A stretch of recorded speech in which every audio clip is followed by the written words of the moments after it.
Gitti!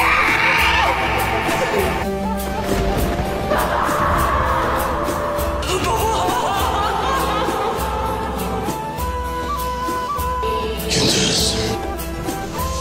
Turgut, sen kazancının helal haram mı olduğunu bilmeden nasıl alırsın? Sen pusuya düşesin, takip ettiğin herifleri kaçırasın, sana emanet edilen harpleri şehit veresin diye mi akbaş oldun? Baba ben...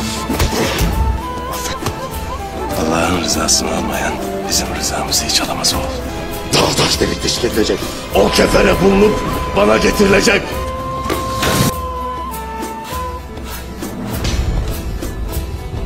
O kelleni Karacahisar Kalesi'nin surlarında sallandıracağım.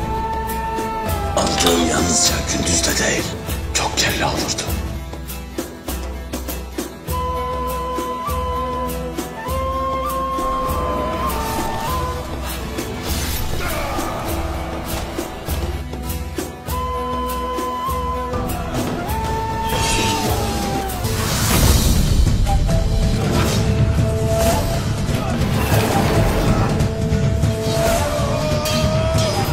Anasını evlatsız, hatununu ersiz, evladını yetim koymak isteyen varsa buyursun.